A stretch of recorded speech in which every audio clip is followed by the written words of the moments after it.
Muy buenos días, alumnos. ¿Qué tal, chicos? ¿Cómo se encuentran? Los saluda el profesor Joao Arias.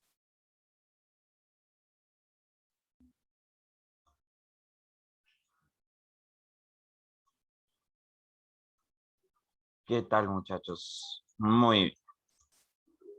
Buen día con todos. Día soleado, ¿cierto? Día soleado. Bueno, por lo menos acá en mi cerro veo sol. Muy bien.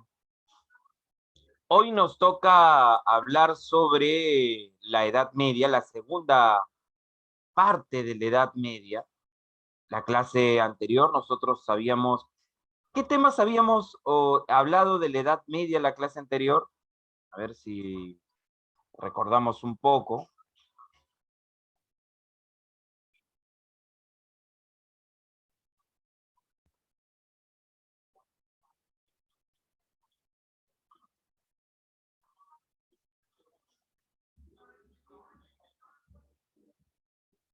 A ver. La caída del Imperio Romano,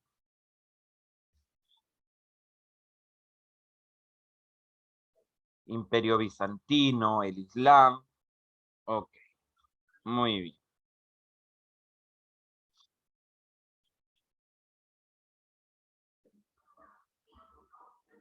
muy bien. A ver, muchachos. Los bárbaros, las invasiones bárbaras. Muy bien. Hoy vamos a hablar del Imperio Carolingio, ¿correcto? Del Imperio Carolingio. Los orígenes, jóvenes, del Imperio Carolingio, ¿dónde se encuentran?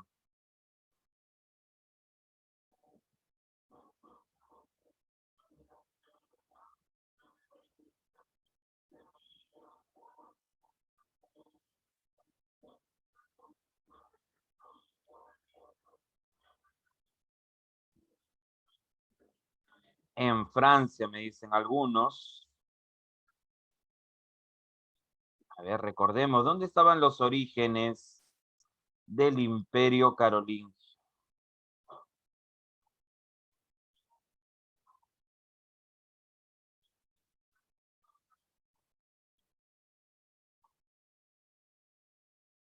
Los francos, muy bien.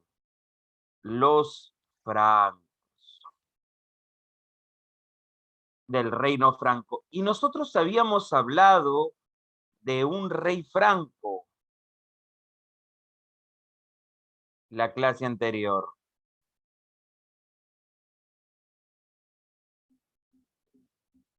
A ver, ¿por qué se caracterizaba?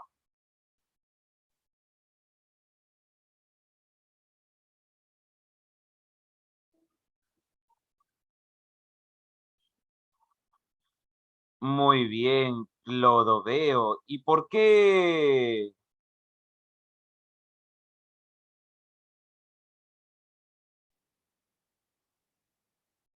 era tan famoso este Clodoveo?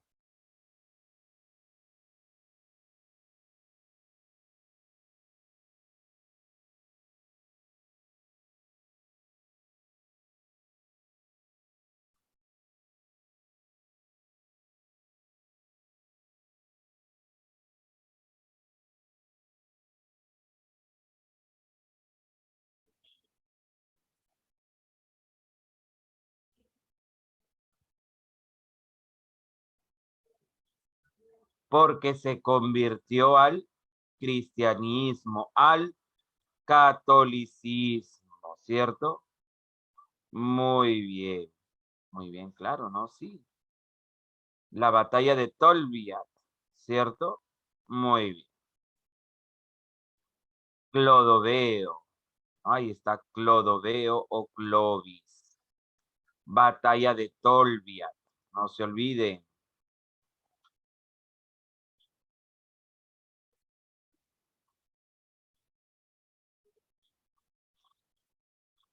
Muy bien.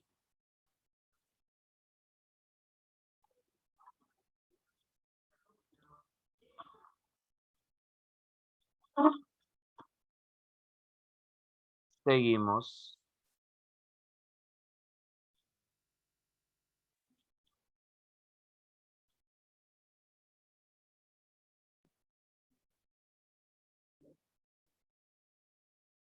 Los reyes merovingios. Él era un rey de la dinastía merovingia, ¿no? De los reyes holgazanes después vienen. ¿Por qué lo llamaban a estos reyes holgazanes?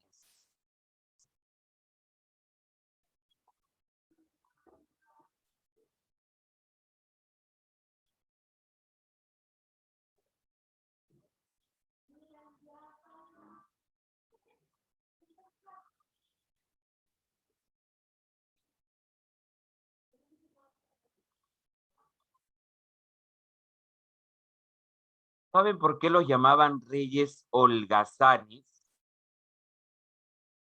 Porque no hacían nada. Ellos no gobernaban, jóvenes. Ellos no gobernaban.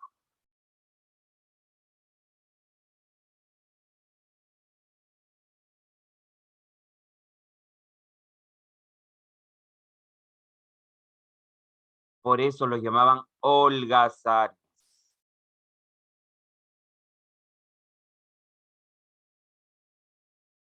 Muy bien. ¿Y quiénes gobernaban por ellos? Los mayordomos. El mayordomo de palacio, el mayordomo de palacio era el que administraba el reino. Y ahí tenemos, jóvenes, a Carlos Martel. ¿Ah? Tenemos a Carlos Martel.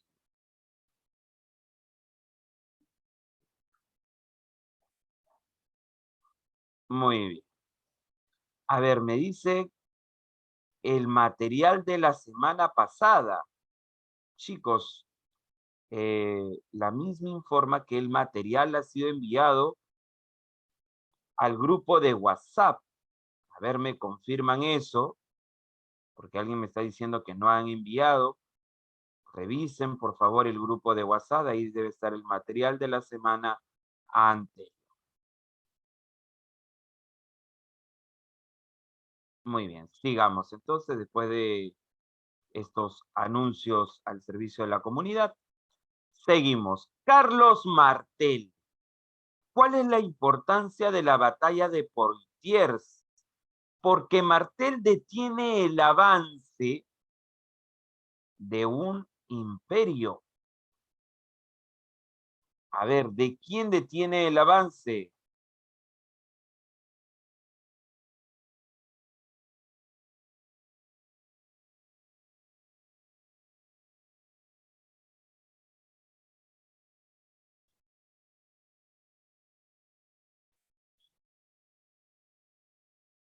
Los árabes. Muy bien. Los árabes. Muy bien.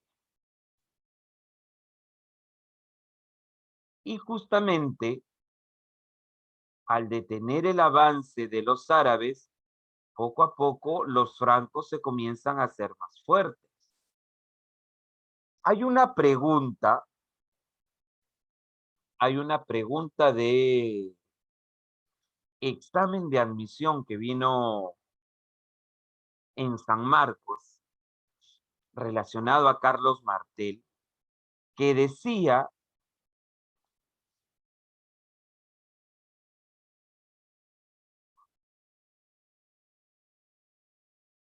¿cuál fue la innovación militar que Carlos Martel utilizó en la batalla de Poitiers?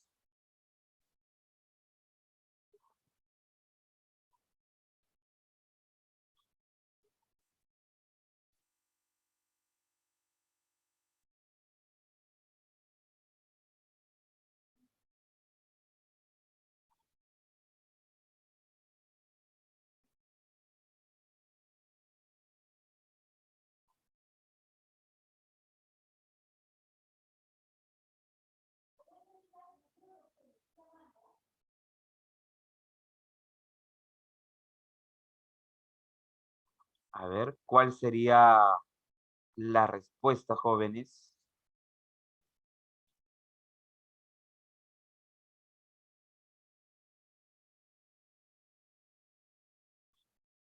A ver, te doy opciones. Ah, muy bien. La armadura, me dicen por ahí. Muy bien. La innovación fue la armadura. Muy bien, muy buena respuesta. Profe, pero ¿acaso antes no utilizaban armaduras? ¿Saben cuál es la diferencia? Es que esta armadura no era sobre el humano, no era sobre la persona, era sobre los caballos. No sé si han visto caballos que por ahí tienen eh, en su cabeza como un casco y todo su cuerpo como una malla metálica. Esta es la armadura que utilizó Carlos Martel. Esa es la innovación.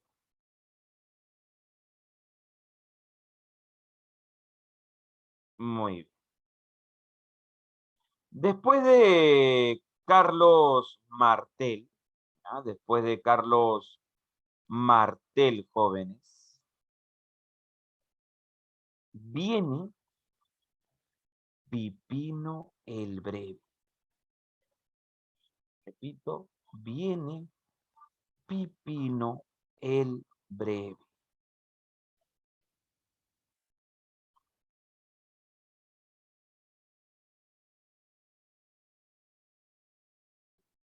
Y este Pipino el Breve, hijo de Carlos Martel, claro que sí,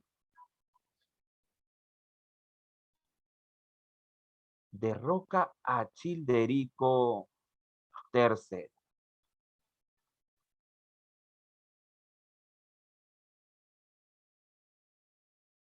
¿Quién era Childerico III? Un rey merovingio, un rey holgaz, repito, un rey holgaz.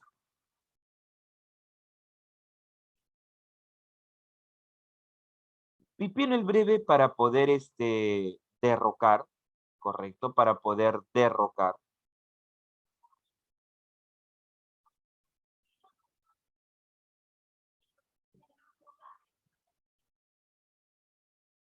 le hace la consulta al Papa.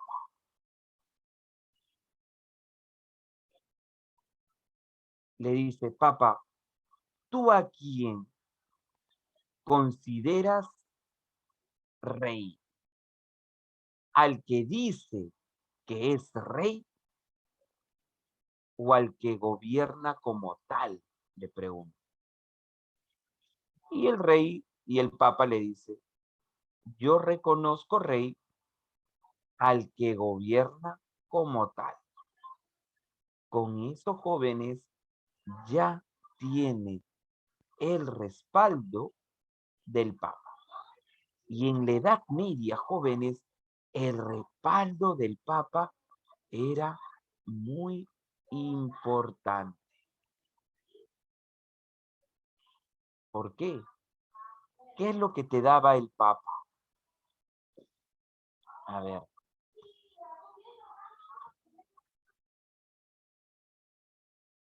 a ver, ¿qué te daba el Papa?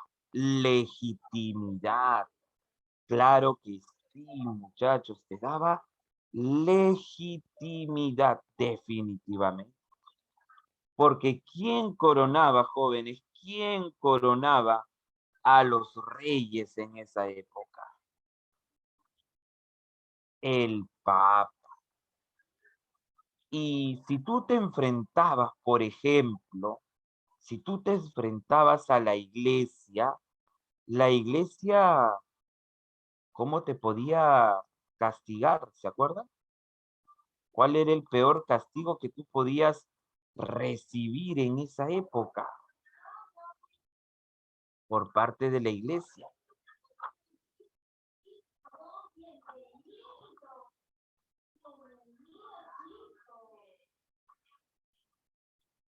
ser excomulgado. Y si eras excomulgado, nadie te respetaba, ¿correcto? Nadie te respetaba. Por eso tenían que estar unidos al Papa. Muy bien, jóvenes. Entonces, Childerico le había consultado al Papa Zacarías, pero el que termina coronando y con el cual forma una alianza Pipino el Breve, es el Papa Esteban II. Esteban II. Y Pipino el Breve, por ejemplo, en esta alianza con el Papa, le entrega territorios. ¿Y cuáles van a ser esos territorios?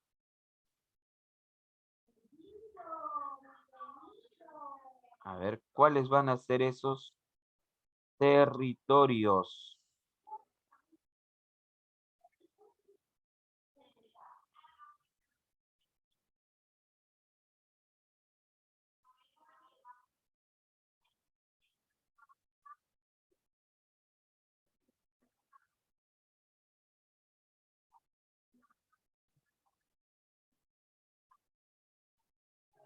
Lo que conocemos, jóvenes, como los llamados estados pontificios, ¿correcto? Si acá miras, por ejemplo, el mapa y ve más allá de lo evidente, dice territorios independientes del imperio. Toda esta zona, miren, todo esto de acá, que tiene como una forma de H,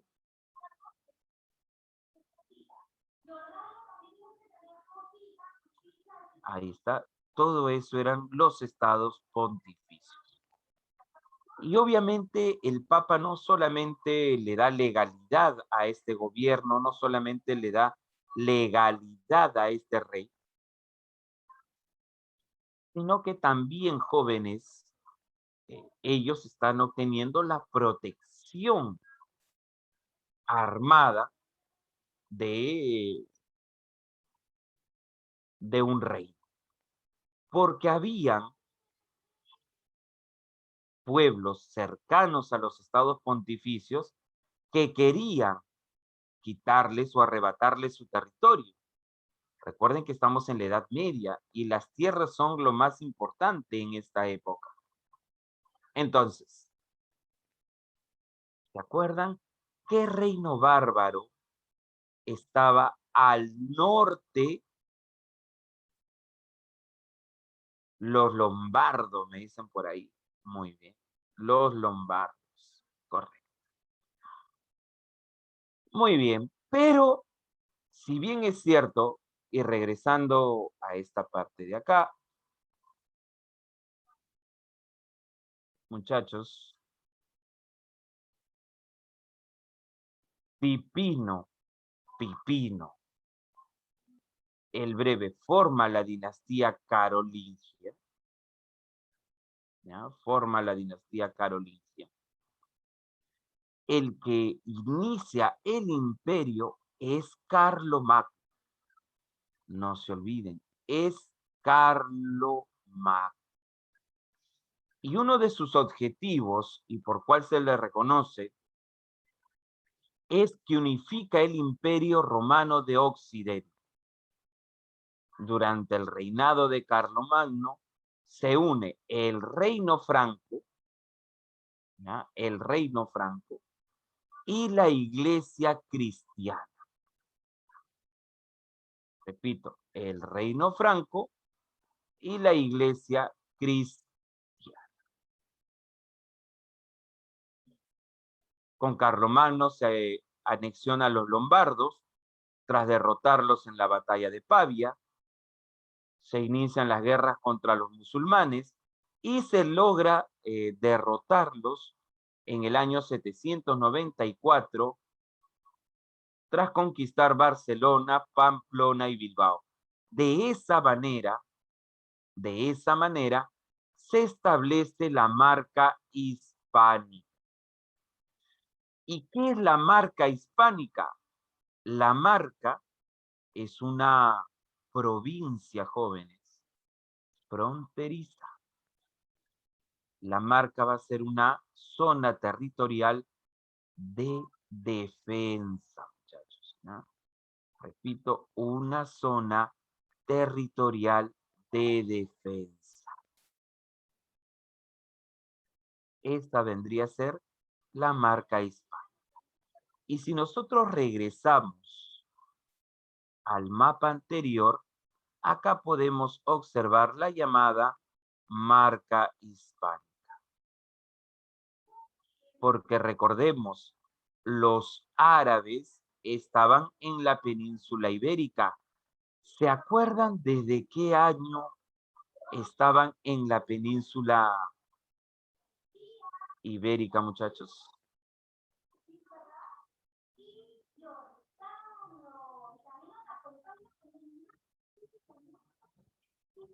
Me dicen, profe, ¿Carlomagno era Carlomán? No, Carlomán era hermano de Carlomagno.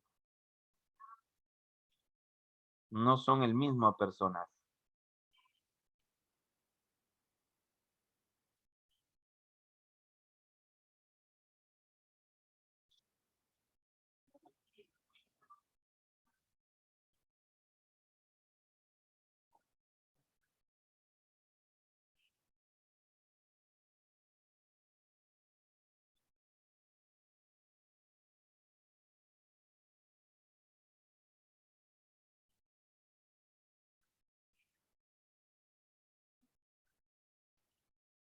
A ver, ¿se acuerdan?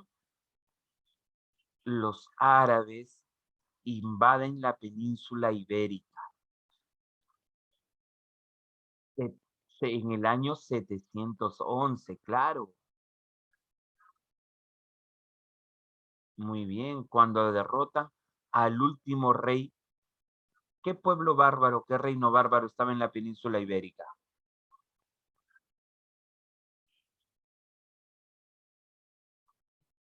Claro, los árabes estuvieron hasta 1492, periodo de la Reconquista Española. Muy bien, los visigodos, el último rey, ¿no? Don Rodrigo, batalla de Guadalete. Entonces, como los árabes estaban aquí en España, intentaron, jóvenes, también apoderarse de Francia o del reino de los francos. Pero recuerden, ya Carlos Martel los había detenido en algún momento. Y ahora Carlomagno los había derrotado y establecido la marca hispánica. No te olvides, zona fronteriza. Después domina la zona de Germania, ¿no? Derrotando a los sajones. Tiene la guerra contra los ávaros y establece la marca de Österreich. Y hacia el año 800, en las fiestas de Navidad, el Papa León III, repito, el Papa León III, lo corona como emperador. Pero miren, recién en el año 800. Ahora, Carlomagno es muy famoso, jóvenes. ¿Ya? Carlomagno va a ser muy famoso por un aspecto.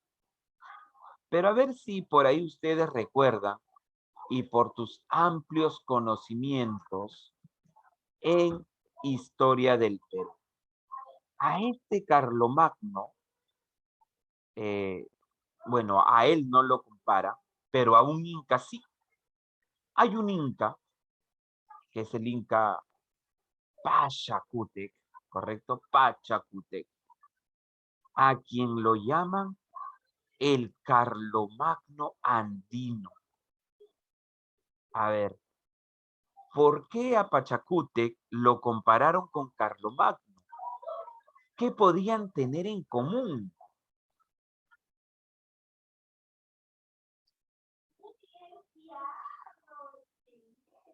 Muy bien, por su forma de administrar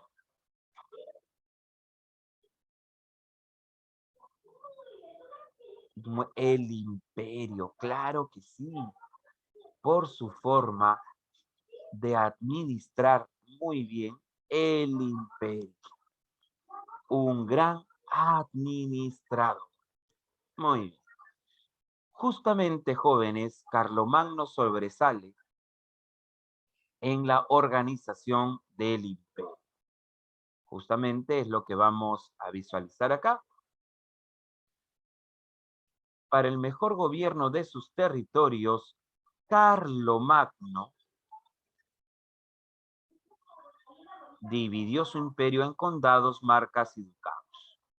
Los condados eran 300 provincias y estos condados estaban a cargo de los condes. ¿No? El conde es el nombre que se le da al gobernador de una provincia en el Imperio Carolingio. Y a partir de ahí, obviamente, los que estaban gobernando, los que formaban parte de esta administración imperial, pregunto, ¿era cualquier hijo de vecino? ¿Era, vamos a decir así, del pueblo? ¿Ah?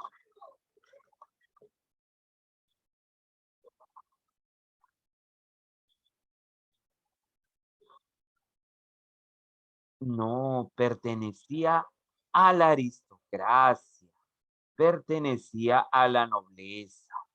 Por eso después cuando uno dice un conde, un duque, un marqués, se está refiriendo a un título de nobleza, a una clase alta. Muy bien, muchachos, muy bien. Entonces, como dice ahí, compañeros de confianza del rey, gente de la clase alta, definitivamente, muchachos, definitivamente. Muy bien, continuemos entonces, continuemos. Después dice, encargados de administrar justicia, cobrar tributos y mandar las tropas, pero viene lo que dice, en su jurisdicción, es decir, en su provincia, ¿ah? En su provincia. No nos olvidemos. Muy bien. Después tenemos las marcas. ¿Y por qué sobresalían las marcas, muchachos? A ver, ¿por qué sobresalen las marcas? Habíamos mencionado hace un momento. Muy bien, eran provincias fronterizas, zonas de defensa. Claro, provincias limítrofes. Muy bien, ¿está? Provincias limítrofes. Sentido militar. Muy bien. A ver, o sea que en su provincia del conde el rey no podía intervenir. No, el rey claro que podía intervenir.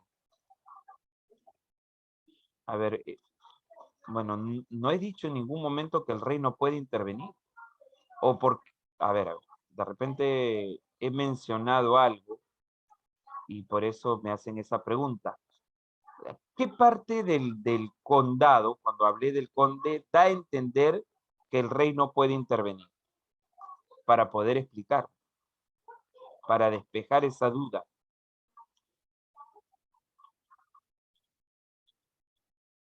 A ver, chicos,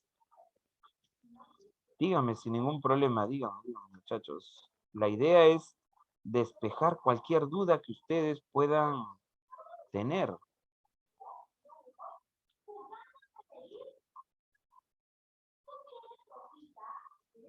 A ver.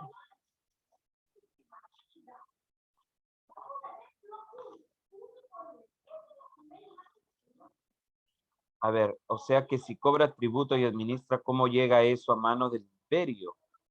Ah, ok, ok.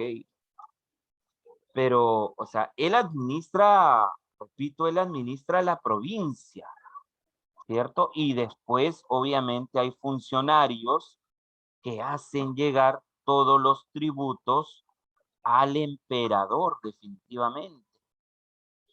Claro, habían funcionarios que vamos a ir agregando, vamos a ir, por ejemplo, mencionando ahí.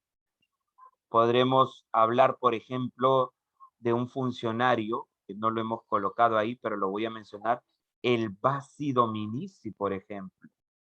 Funcionarios que se encargaban de cobrar impuestos y de vigilar el cumplimiento de las leyes. Muchos de estos condes duques cumplían esa función y hacían llegar, pero obviamente el rey no podía estar en todos los lugares. Para eso tenía a estos condes, a estos marqueses, a estos duques. Muy bien. Después tenemos, jóvenes, a los ducados. Era la división de mayor jerarquía. Miren, división de mayor jerarquía. Y como te dice ahí, estaban conformados por varios condados y marcas, al mando de un duque. ¿Está? Un duque. Entonces, acá resaltamos duque. En el caso de las marcas eran los marqueses. Y miren, este duque tenía también funciones civiles, militares y judiciales. Entonces, tenemos a los ducados, a las marcas y a los condados. Cada uno era un funcionario en un lugar determinado. Y tenemos al Misi Dominici, el supervisor imperial, los ojos y oídos del emperador. Este Misi Dominici observaba,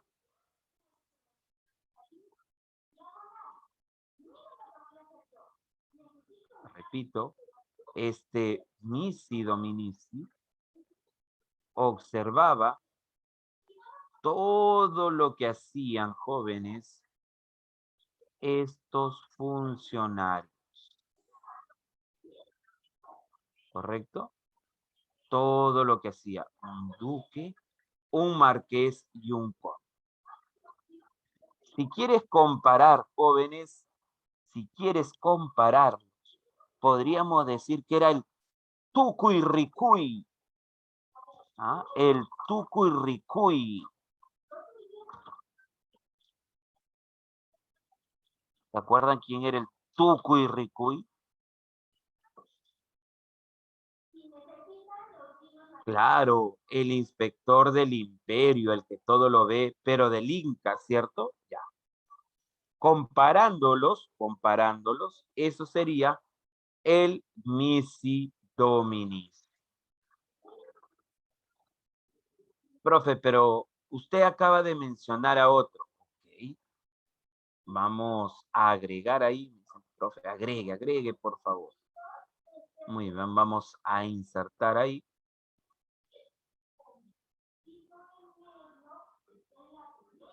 Vamos a insertar ahí. Que habíamos mencionado al Basi Dominici,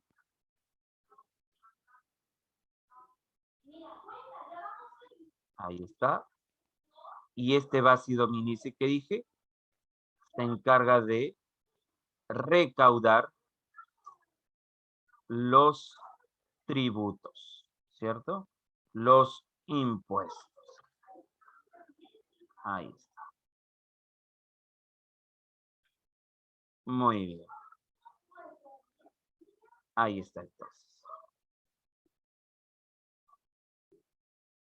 Muy bien. A ver, ¿cuál es la consulta? ¿Hay alguna consulta? Ninguna. Seguimos. Entonces seguimos. Ahí está. A ver, ¿por qué consideras que el Misi Dominici solo vigilaba poco? ¿Mm?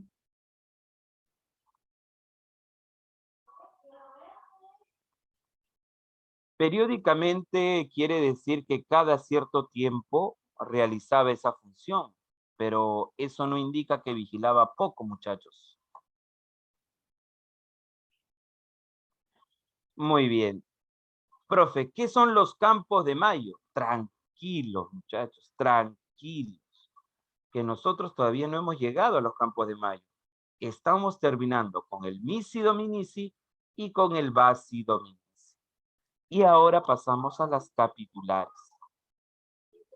Las capitulares son las leyes del emperador, ¿ya? Todas las leyes que dictaba Carlomagno se llaman capitulares. ¿Correcto? Muy bien. A ver, me dice el profesor, entonces los basi y los condados cobran impuestos. A ver, chicos, por si acaso, dije hace un momento que el basi dominici está conformado por condes, por marqueses, por duques. O sea, si bien es cierto, la Marca era una provincia fronteriza, pregunto, ¿el marqués en su provincia no recaudaba tributo? ¿El conde en su zona no recaudaba tributo? Sí, lo hacían. ¿Y después a quién se lo entregaba? Al basi dominici. También cumplían esas funciones, muchachos. Pero es igual como ahora, muchachos. Pregunto, ¿el alcalde no te cobra impuestos? ¿No te cobran arbitrios? Pero hay una institución central que recauda todo, ¿sí o no? Muy bien.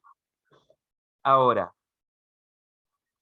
nos habíamos quedado en las capitulares, leyes que el emperador dictaba. Y ahí dice Campos de Mayo.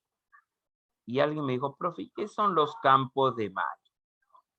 A ver, los Campos de Mayo son asambleas anuales.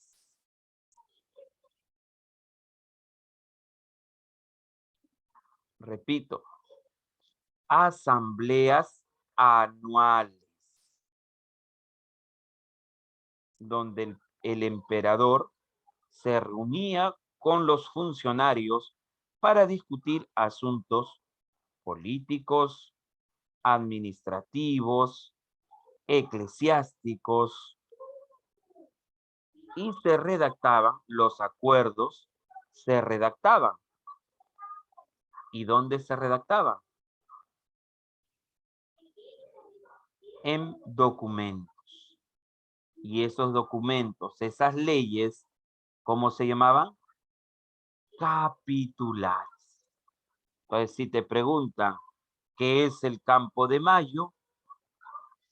¿Qué es el Campo de Mayo? Es una asamblea anual, ¿correcto?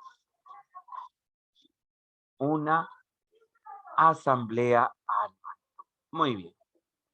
¿Alguna duda más, alguna consulta más, chicos, para poder continuar?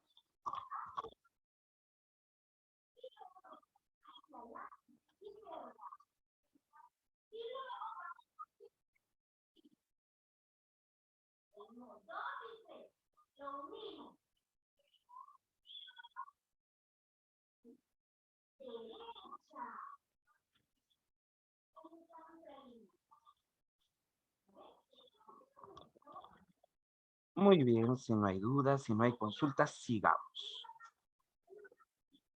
Y vamos al renacimiento cultural. Si hay algo característico también de Carlomagno, es su gran desarrollo cultural. Miren, Carlomagno no era pues eh, vamos a decir así, un erudito eh, en materia educativa, pero lo importante que hizo él fue rodearse de personas de gran conocimiento, como Alcuino de York, maestro de Carlomagno, organizó la Escuela Palatina y estableció las artes liberales en el imperio, el famoso trivium y quadrivium. A ver, chicos, eh, ¿qué materias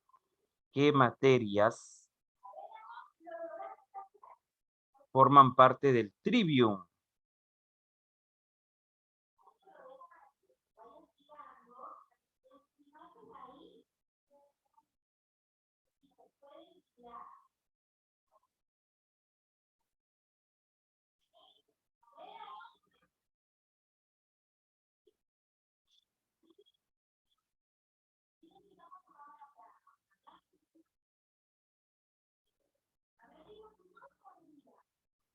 A ver, ¿cuál es el trivium? ¿Por qué materias está conformada el trivium?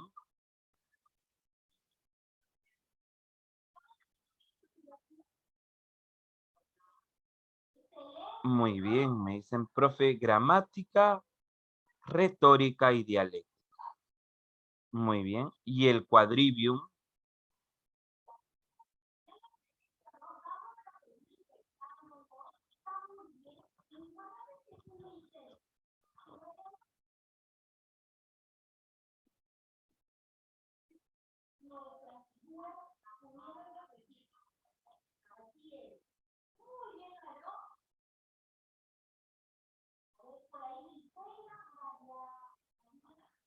Muy bien. Música, astronomía, aritmética y geometría. Repito, quadrivium, música, astronomía, aritmética y geometría. Muy bien. Esas son las 7 artes liberales. Pero pregunto, si habla de que organiza la escuela palatina, y acá tenemos a la escuela palatina, ¿cierto?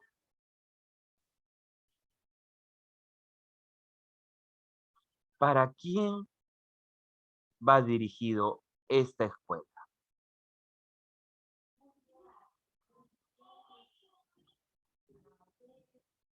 A ver, ¿para quién va dirigido?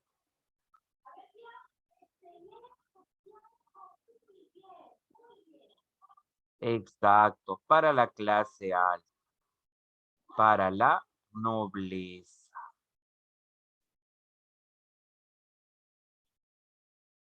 Muy bien, jóvenes.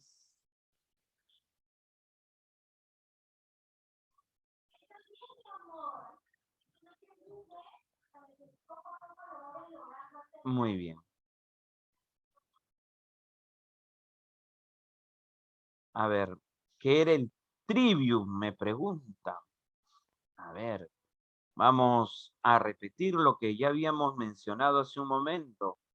El trivium y el quadrivium son las 7 artes liberales. ¿Por qué se le llama trivium? Porque está formado por 3 materias. Y el quadrivium por 4 materias.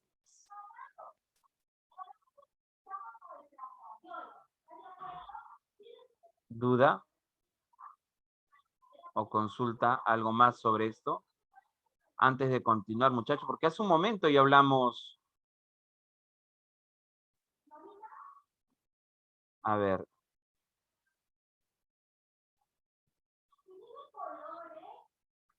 A ver, me preguntan, profe, pero las 7 artes liberales no eran para la escuela conventual, o sea, no eran para el clero.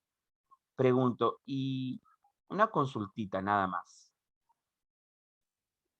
Acá dice claramente que Alcuino de York organiza la escuela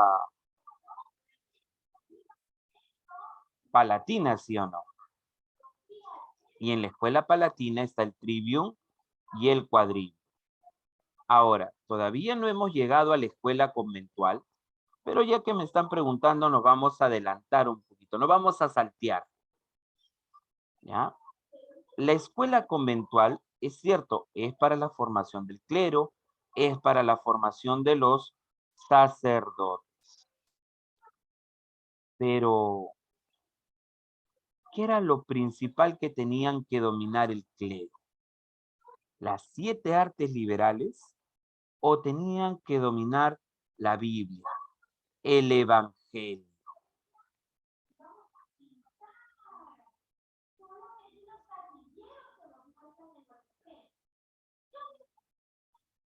El Evangelio, ¿sí o no? Ahora, otra cosita más. ¿Quiénes formaban parte de la escuela conventual? ¿Quiénes formaban parte del clero? ¿El pueblo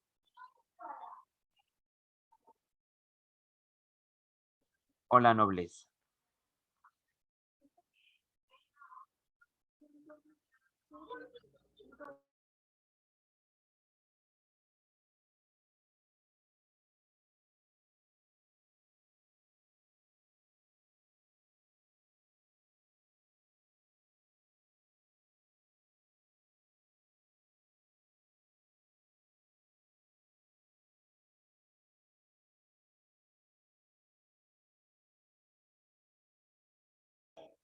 Entonces, claro,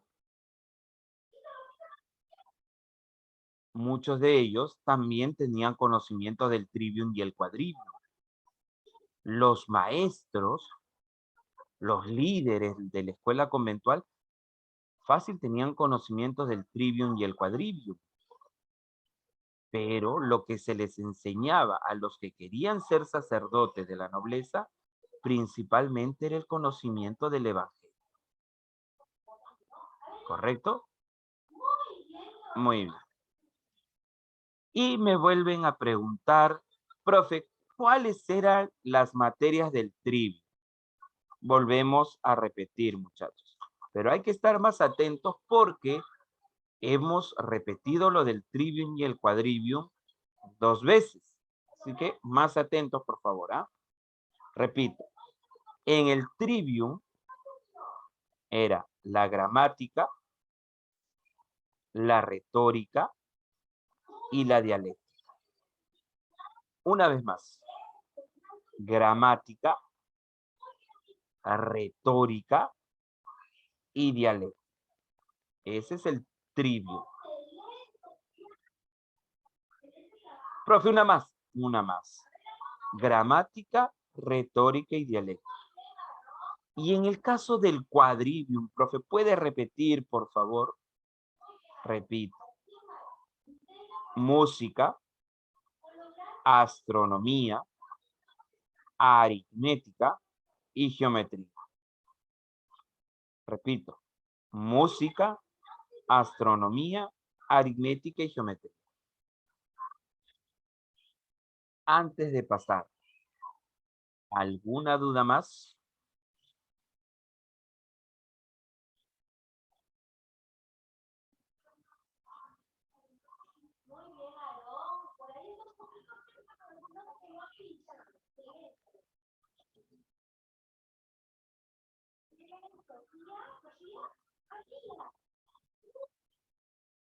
Muy bien. Sigamos, sigamos.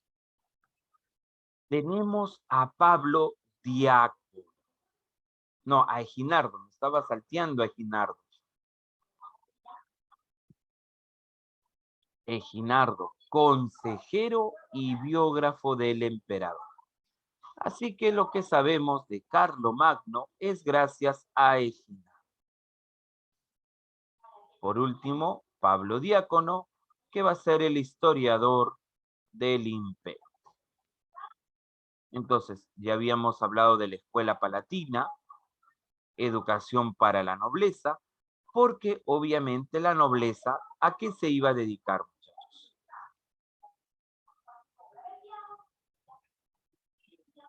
A ver, ¿a qué se iba a dedicar la nobleza? ¿Para qué son educados? Para ser funcionarios, para ser condes, para ser duques, para ser marqueses, para ser misi dominicis, para ser basi dominicis, ¿cierto? Muy bien. Y por último, tenemos, bueno, después tenemos la escuela conventual, ya dijimos, la formación del clero, del sacerdocio. Después tenemos la escuela parroquial, que es para el pueblo. Y al pueblo, jóvenes, ¿qué le enseñaban? A ver, ¿qué crees que le enseñaban al pueblo, muchachos? El pueblo también tiene que saber las 7 artes liberales.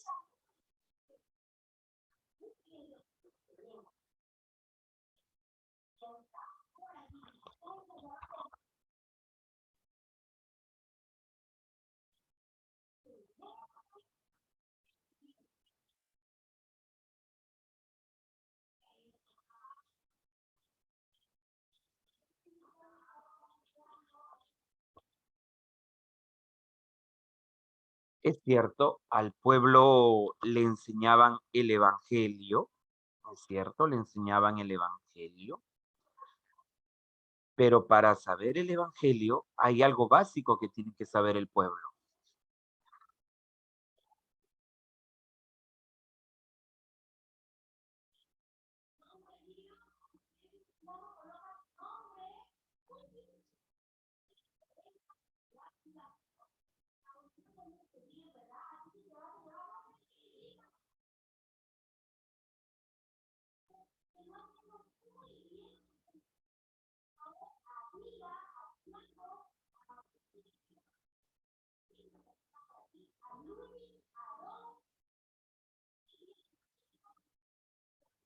Fácilmente, jóvenes, leer y escribir. Repito, leer y escribir, muchachos. Eso es lo que tenían que saber. De ahí, si sabía algo de matemáticas, pero era algo básico, muchachos, ¿ya? Tendría que ser algo básico. Muy bien.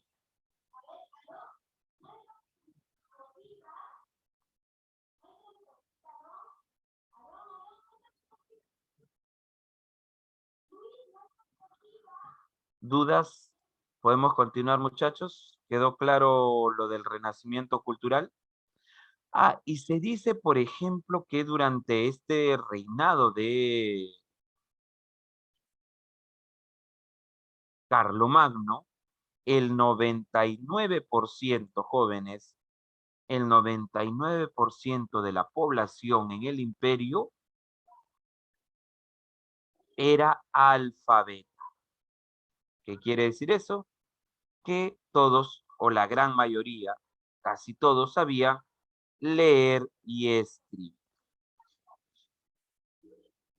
Muy bien.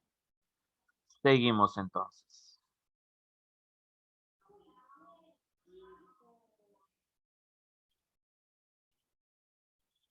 Pero como dice la canción Jóvenes, todo tiene su final, nada dura para siempre.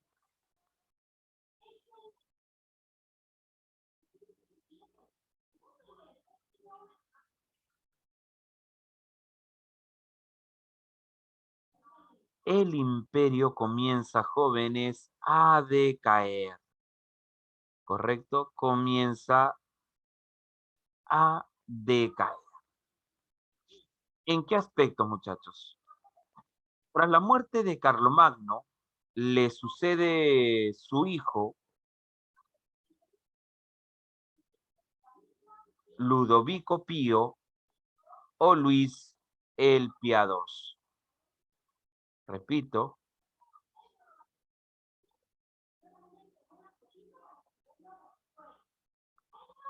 Ludovico Pío o Luis el Piadoso hereda el trono, pero no tenía la fuerza de su padre.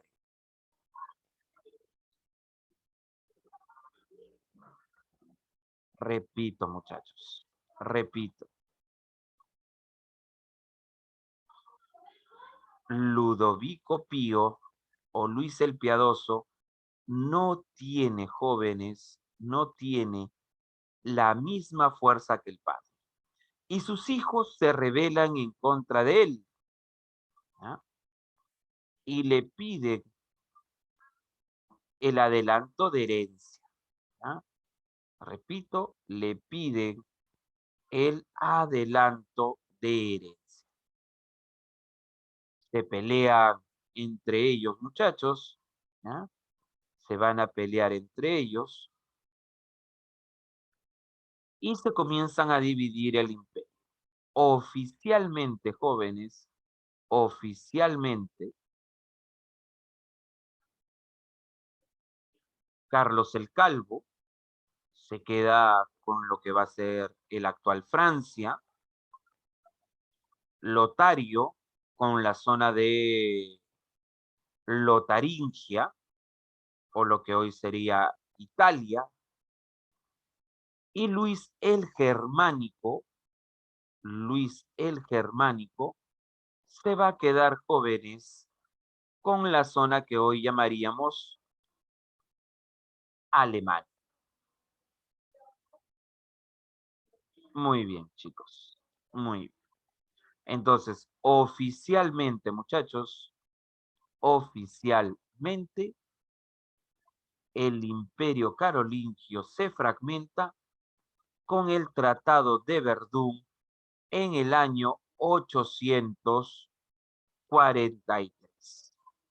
Repito, en el año 843. Muy bien. Y esta división del imperio va a traer consecuencias, porque estos reyes tampoco son tan fuertes. Se comienzan también su poder su poder comienza a debilitarse. ¿Y saben quiénes comienzan a obtener poder en estos territorios? Los administradores de los territorios. ¿Se acuerdan quiénes eran estos administradores? Estos nobles. ¿Se acuerdan? Exacto.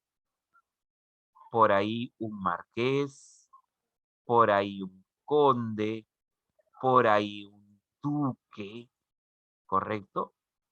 Ellos comienzan a hacerse fuertes.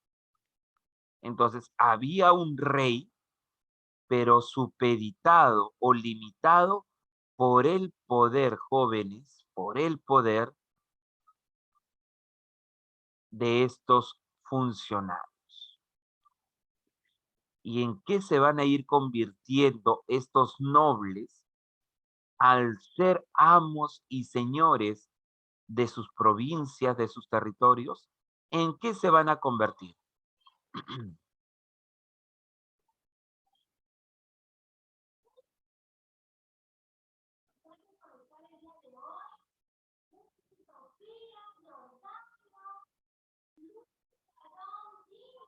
En señores feudales.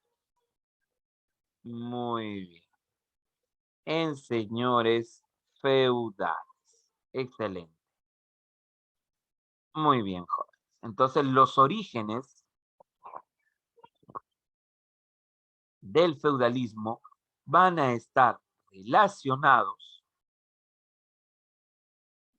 con la caída del imperio carolingio. Eso no te vayas a olvidar, ¿correcto?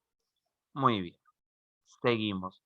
Y pasamos justamente al feudalismo.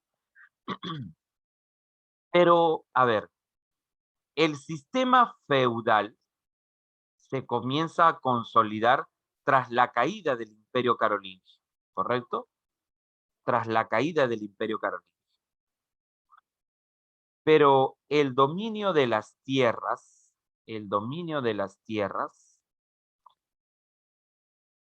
esa actividad rural, ¿desde cuándo se inicia, jóvenes?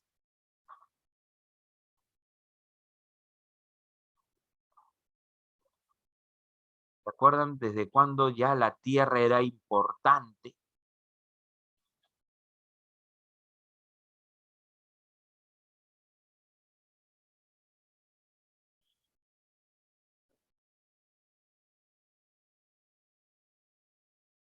Desde Roma, no se olviden, desde Roma, por si acaso. Muy bien, jóvenes. Vamos con el feudalismo. El feudalismo, jóvenes, tiene que ver con la posesión y usufructo del feudo, ¿cierto? Feudalismo viene de feudo. Feudalismo viene de tierra. Ahora, el feudalismo es un sistema político, económico y social que se va a desarrollar durante toda la Edad Media. Repito, sistema político, económico y social que se va a desarrollar durante la Edad Media. Ahora, si por ahí te dicen cuál es el apogeo del feudalismo, siglo IX, siglo XI, podemos decir que el feudalismo alcanza su mayor apogeo. ¿Y por qué se habla de un sistema político? Porque la máxima autoridad, cuando hablamos del feudalismo, ¿quién es? Un señor feudal, ¿sí o no? Muy bien, político. Si decimos económico, ¿qué actividad se desarrolla en el feudalismo? La agricultura. Muy bien, la agricultura. Si decimos social,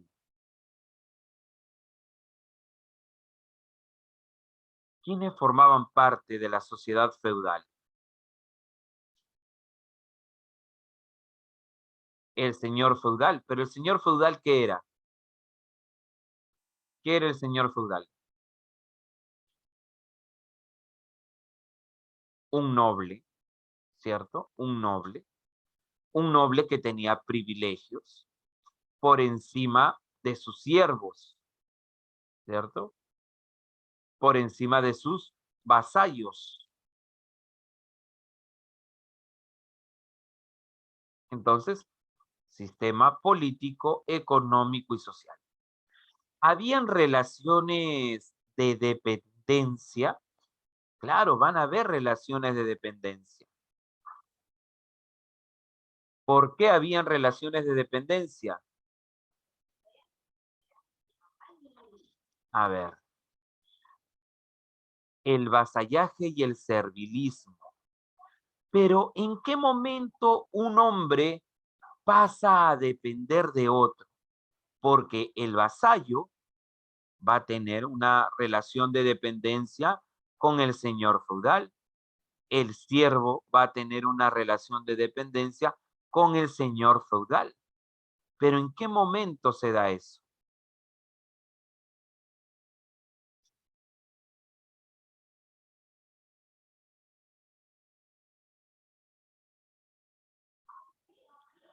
Muy bien, por protección, me dicen. Vamos a ver, vamos a desarrollar acá las causas.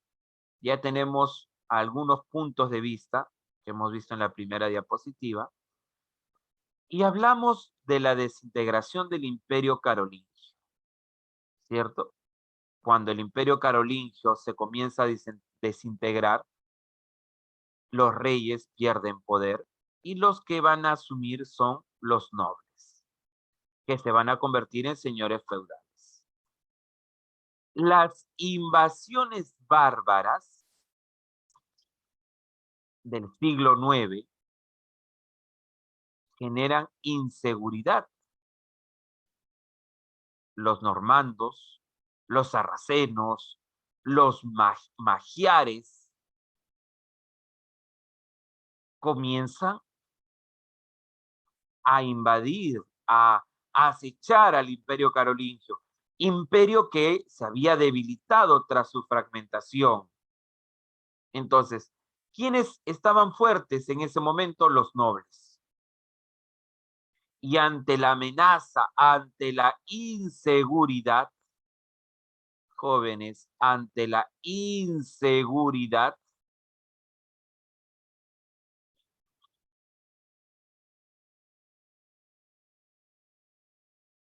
los vasallos van a buscar qué cosa.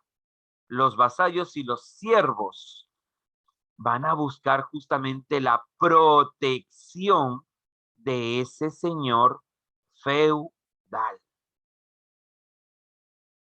Entonces, ahí es donde esa relación de dependencia que hemos mencionado se hace evidente. ¿Correcto, muchachos? Muy bien. A ver, ¿cuál era lo político? A ver, muchachos, dijimos que era un sistema político porque la máxima autoridad. ¿Quién era la máxima autoridad durante este periodo? El señor feudal. El señor feudal, ¿cierto? Él era el que establecía las leyes dentro de su feudo. Él establecía las normas, los tributos. Por eso es un sistema político. Muy bien. ¿Dudas hasta acá? Antes de continuar, ¿se entendió por qué se desarrolla el feudalismo?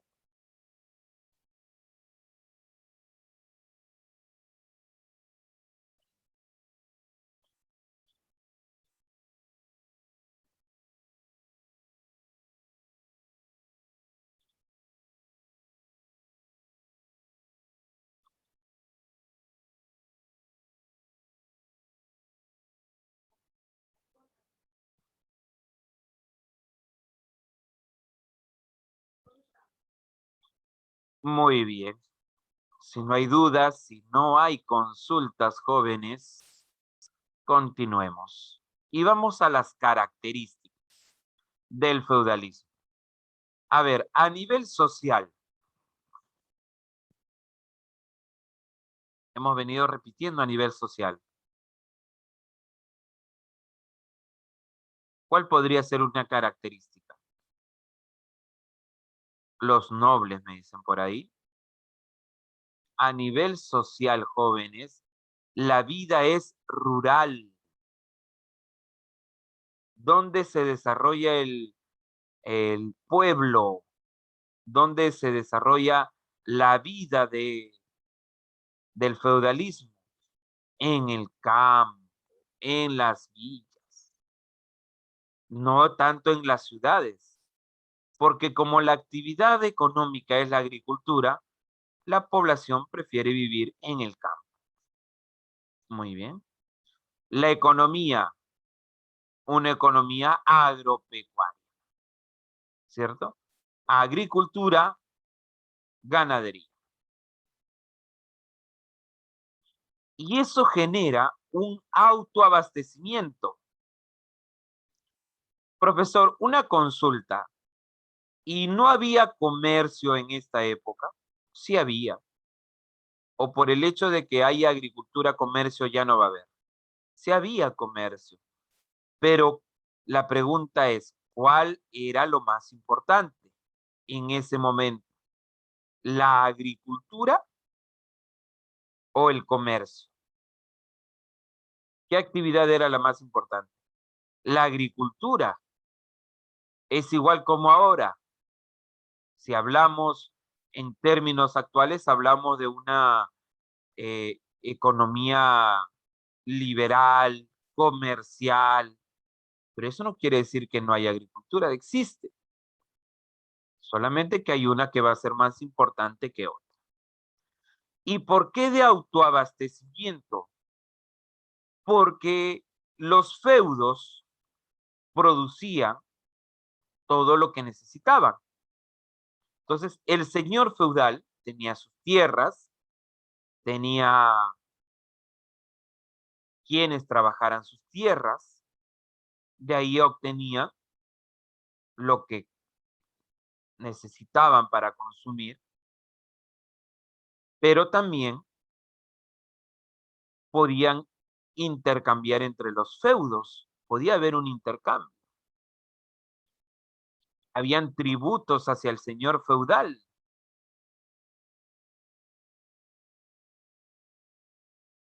Entonces, por eso dentro de muchos feudos no había moneda, por ejemplo. No había moneda.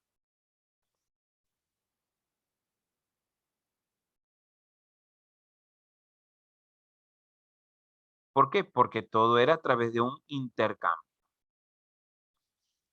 Habían monedas muchas veces dentro de un feudo para un intercambio interno. Existía también.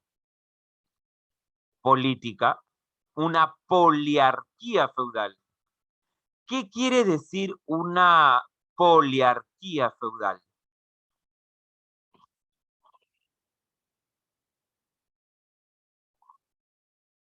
¿Qué es poliarquía?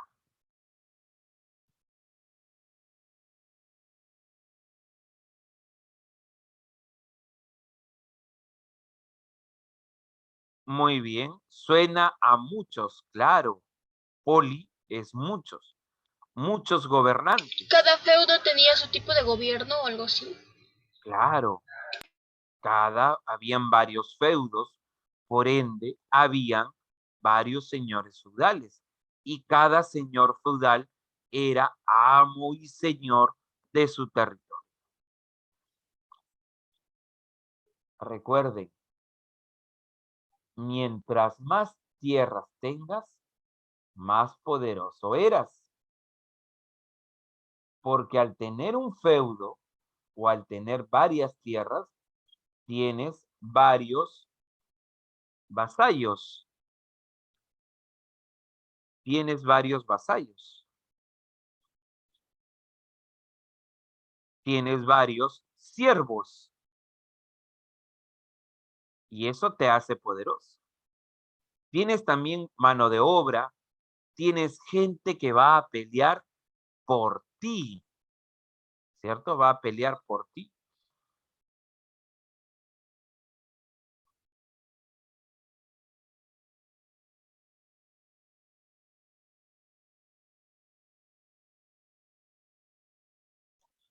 Muy bien, seguimos.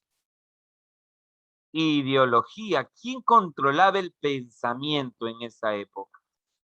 A ver, ¿quién controlaba el pensamiento en esa época, muchachos?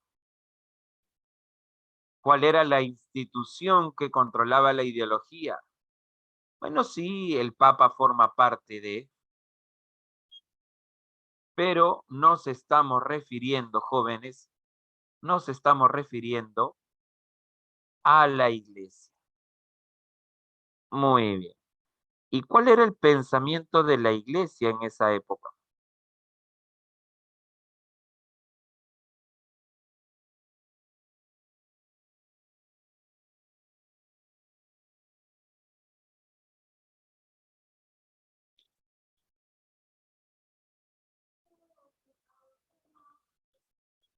A ver, jóvenes, ¿cuál era el pensamiento de la iglesia en esa época?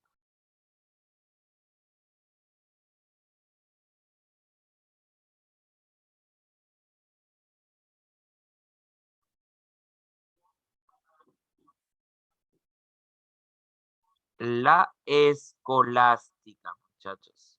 No se olviden, la escolástica. La ciencia al servicio, jóvenes, de la fe.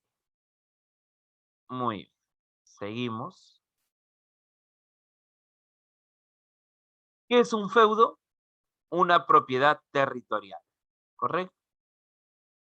Un bien común que tienen los señores feudales y que en muchos casos podían ser entregados a un hombre libre, ¿no? A un hombre libre.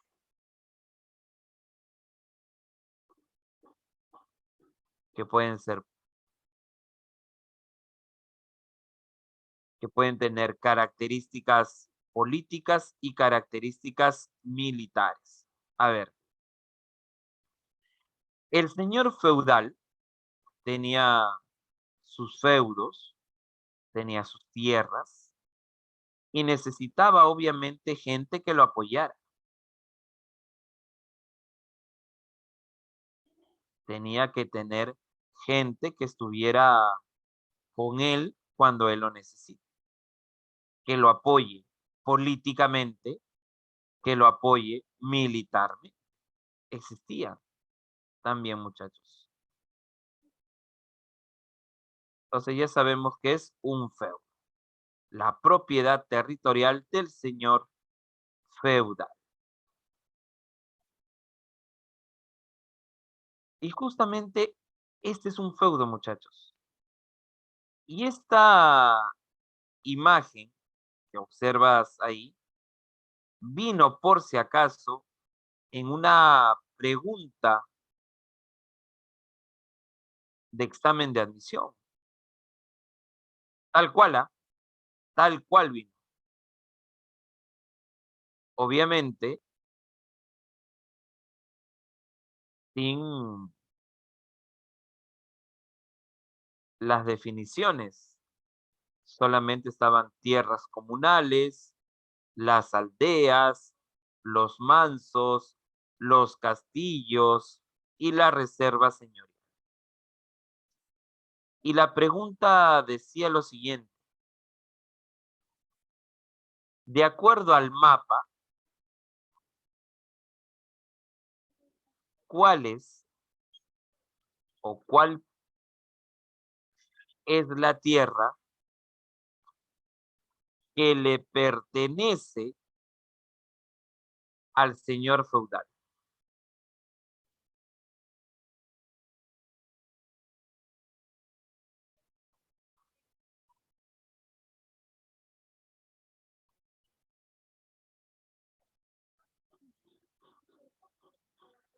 ¿Cuál sería la respuesta?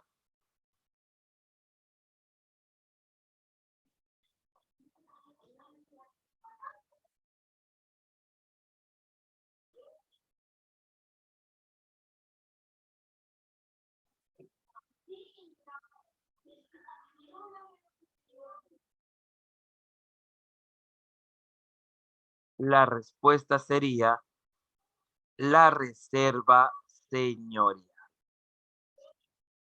Miren, vamos a empezar de arriba hacia abajo, ¿correcto? Tierras de bosque y pasto para el ganado son las tierras comunales. Repito, son las tierras comunales. Era un lugar donde llevabas a pastar a tu ganado, ¿correcto? Uno.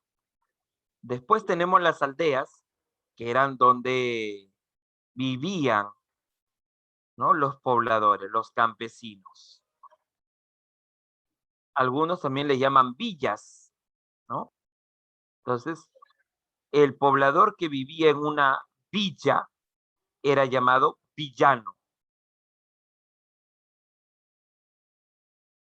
El castillo es la vivienda del señor, ¿ya? La vivienda del señor feudal. Y yo me imagino que tú has visto películas sobre esta etapa de los caballeros y demás. Has visto, por ejemplo, tu Shrek, ¿correcto? Ahí, tú emocionado, buscando a tu Fiona. Pero en todas estas películas, tú has visto que la doncella, la princesa, está en la parte más alta del castillo, ¿cierto? En la torre más alta. ¿Por qué? Porque en esta época, ante cualquier invasión, ante cualquier ataque que pudiera haber, el último lugar a donde deberían llegar era donde estaban las doncellas. Entonces, ¿por qué estaban en la parte más alta? Para evitar que ellas sean atacadas ante una invasión, ¿no? Por si acaso. Muy bien.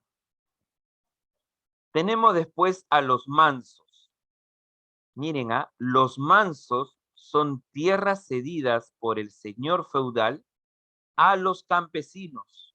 O sea, les daban tierras a los campesinos, a los siervos, para que trabajen para ellos, para que produzcan para ellos,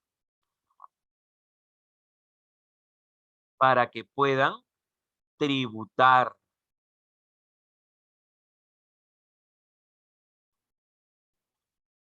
Pero las tierras que le pertenecen al señor feudal, repito, las tierras que le pertenecen al señor feudal y que son trabajadas por los campesinos como una forma de tributación, eso se llama las reservas señoriales, ¿ya?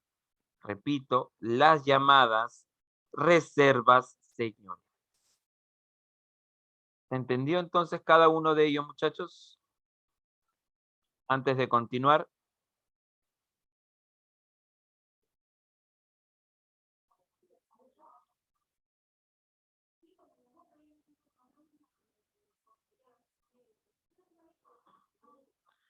Muy bien, sigamos entonces. Y vamos a los impuestos. El censo o la contribución era un tributo anual que tenían que realizar los siervos. Tenemos las corveas.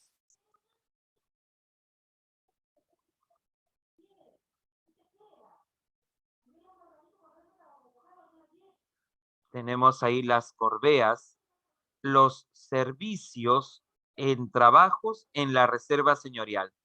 ¿Se acuerdan que hace un momento dijimos, a ver, voy a retroceder acá,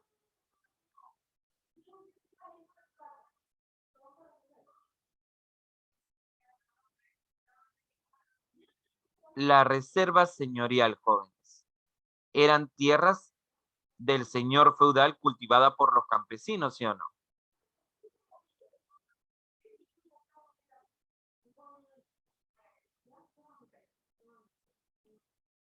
Entonces, ese trabajo, regresamos a la otra diapositiva,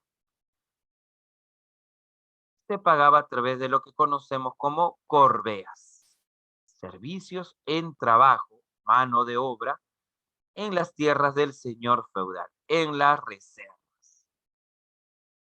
La banalidad, el impuesto que se tenía que pagar por el uso de los hornos de pan, de la prensa, de los molinos de cereales, también se tenía que pagar por hacer uso de esos materiales. Los consuetudines, un pago por el uso de los montes o pastos. ¿Y para qué utilizaban los montes o pastos, muchachos?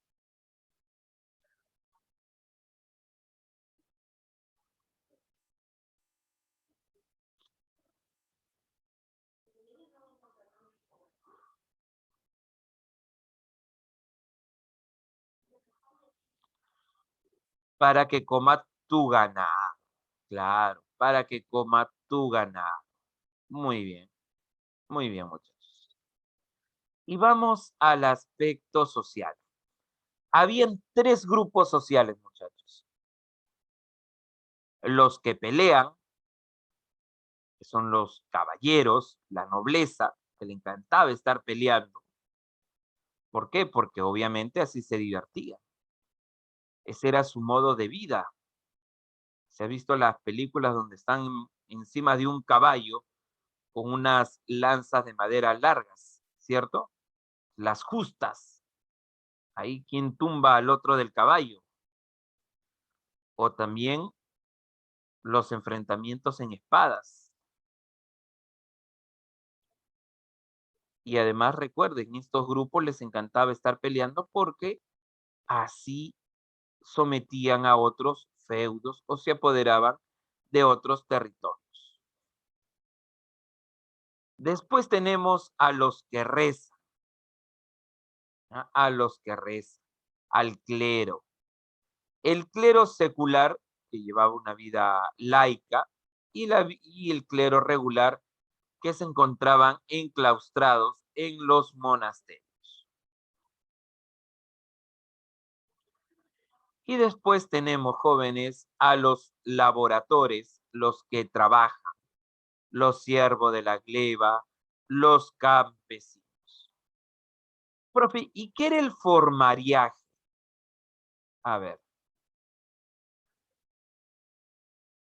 les explico, jóvenes, les explico. El formariaje, muchachos, es un impuesto que el siervo tiene que pagar para casarse. Si por ahí tú te querías casar con una sierva, vamos a decir así, de otro feudo, ¿no?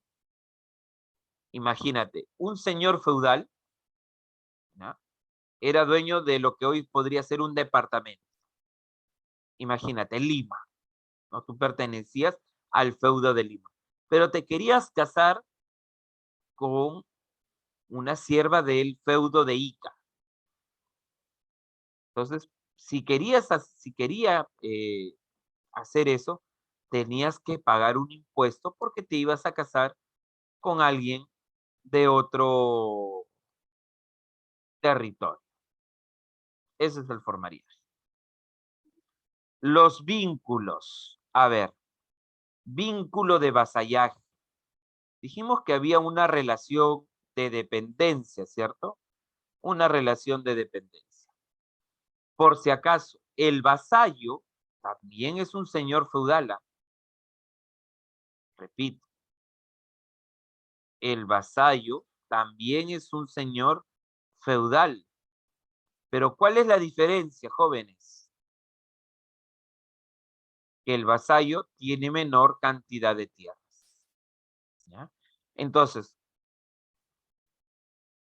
¿cuál era el temor de esa época, muchachos? ¿Cuál era el temor?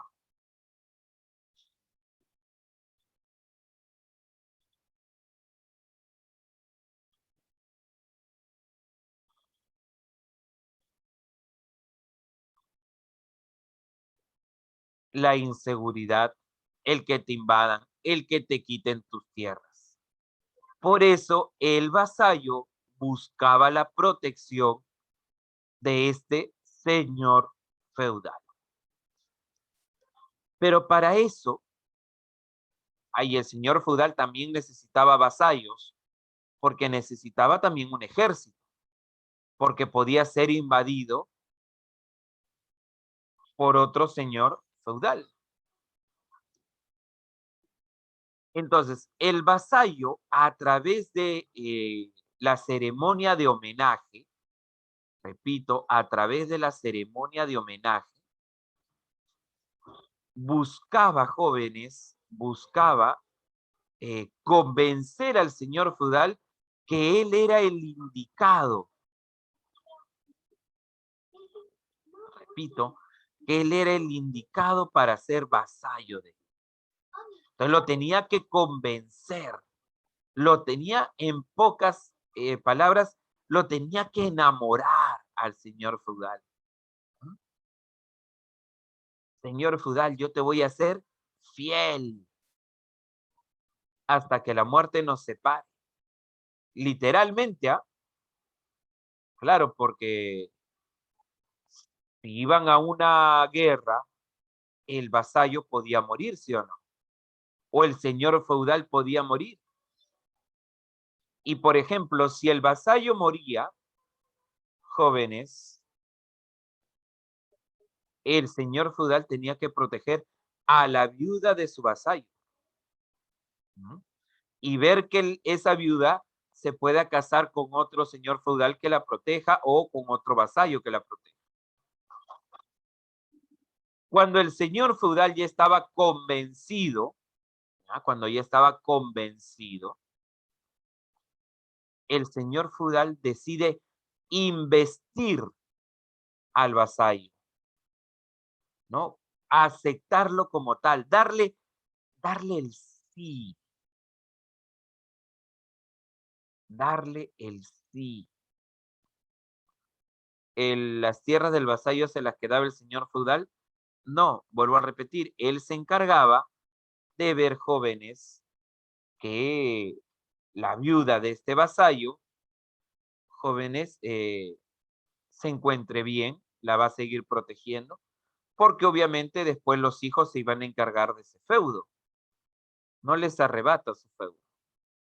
Habían ciertos criterios donde el señor feudal tenía que respetar a su vasallo, porque si no respetaba la iglesia, ¿qué podía hacer con ese señor feudal? Lo podía excomulgar, muchachos. Lo podía excomulgar. Muy bien. Cuando el señor feudal ya estaba convencido, le tenía que dar el sí al vasallo. Y eso se daba en la ceremonia de investidura. Muy bien. Entonces, como ya todos están felices y contentos, el vasallo podía recibir el beneficio o bien común que era el feudo, pero el vasallo tenía que ir en auxilio de su señor feudal, ya sea principalmente en el aspecto militar, ir a pelear por su señor feudal, muchachos. Tenía que acompañarlo si es que él tenía problemas judiciales, ¿no? Él tenía que ir a defender a su señor feudal, garantizar que era eh, un buen gobernante, un buen líder, una buena persona, dependiéndose del juicio. Y tenía que brindarle 4 ayudas económicas. ¿Cuáles eran estas ayudas hacia el señor feudal? Si era prisionero, ¿ya? Si era prisionero, él tenía que dar dinero, ¿ya? Tenía que dar dinero, jóvenes,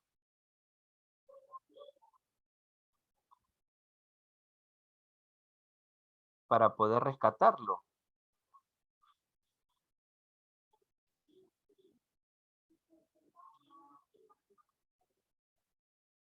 Tenía que dar dinero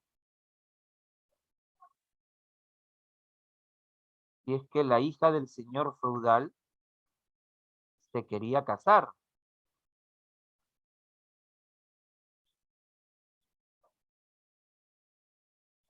Si el hijo del señor feudal, por ejemplo, quería ser un caballero, también había que contribuir, dar un dinerito para que el hijo del señor feudal se pueda comprar jóvenes su caballo de último modelo, ¿cierto? Claro, porque el caballo no era jóvenes barato. ¿Ah? Tenía que comprarse su escudo, su espada de hierro forjado, versión siglo 8 antes de Cristo, ¿no? Por decirlo de alguna manera. Y si el señor feudal iba a ir a una pelea, a una guerra, a una cruzada, él también tenía que contribuir para los gastos de esa cruzada. Este era el vínculo de vasallaje. Y tenemos, jóvenes, al vínculo de servidumbre, el señor feudal y el siervo de la guerra. ¿Por qué los pongo de manera vertical y no horizontal como en el de el vasallaje? Porque no pertenecían a la misma clase social, ¿ya? No pertenecía a la clase social. Tenemos ahí jóvenes, el siervo de la gleba, lo único que le puede ofrecer es lealtad, su vida, porque no tenía nada más que ofrecer. Y el señor feudal lo único que le puede ofrecer es protección. Es lo único que les puede ofrecer. Protección. Muy bien.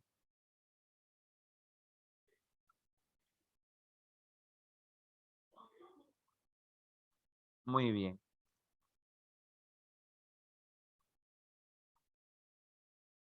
Muy bien. Y para terminar, jóvenes, para terminar, hablemos un poco de las cruzadas. ¿Hay alguna duda antes de continuar sobre el feudalismo para pasar rápidamente a las cruzadas?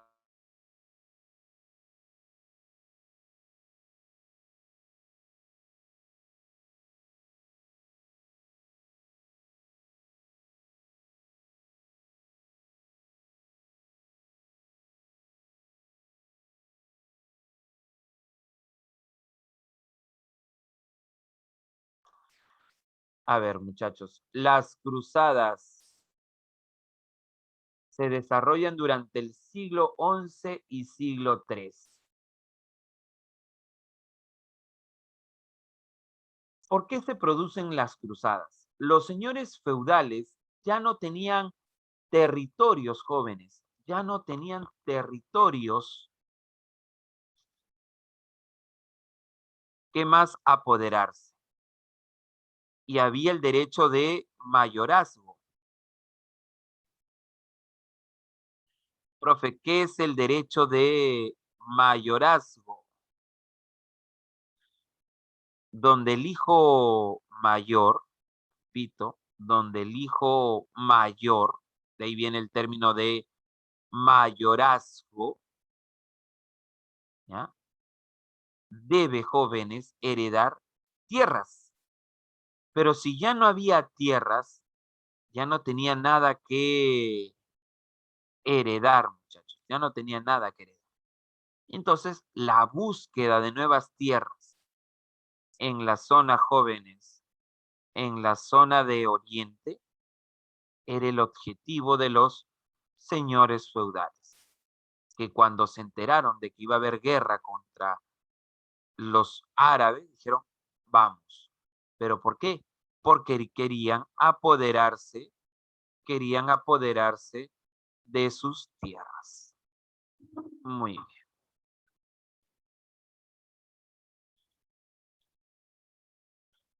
La búsqueda de tierras en Oriente vendría a ser la causa principal, por eso es lo que estaba mencionando. Aunque muchos por ahí, jóvenes, muchos por ahí consideran que tienen motivos religiosos, como el de recuperar el Santo Sepulcro. Muy bien. El emperador, jóvenes, Alejo primero le solicitó ayuda, jóvenes, al Papa Urbano II. ¿Ah? Al Papa Urbano II. ¿Y por qué es lo peculiar ahí? Porque recuerden que el emperador Alejo I, estamos hablando del Imperio Bizantino, y recuerden que años antes se había separado la iglesia bizantina de la iglesia católica, pero aún así le pidió ayuda porque obviamente el ataque de los turcos selyúcidas ponía en peligro al gobierno de este emperador. Es así que el Papa Urbano II, en el año 1095, convoca al Concilio de Clermo y bajo la frase Dios lo quiere, se van a dar inicio a las cruzadas. Muy bien, chicos. El resto de las cruzadas lo vamos a completar la próxima clase. Igual va a estar en la información de este material, pero hablaremos un poco de ellas la próxima semana a la misma hora y por el mismo canal. Muchas gracias a todos por su atención y participación y nos vemos hasta la próxima clase. Que tengan buen día, chicos. Hasta luego, profesor. Muchas gracias. Muy bien, chicos. Ahora sí, la clase ya finalizó. Pueden pasar a retirarse y luego conectarse a la clase de trigonometría. Perfecto. El profesor Erika de Nías nos va a estar esperando por allá. Cuídense mucho, chicos. Descansen estos minutitos, tomen un poquito de agua, hidrátense, aliméntense y luego se conectan a la siguiente clase. Los veo por allá. Chao, chao.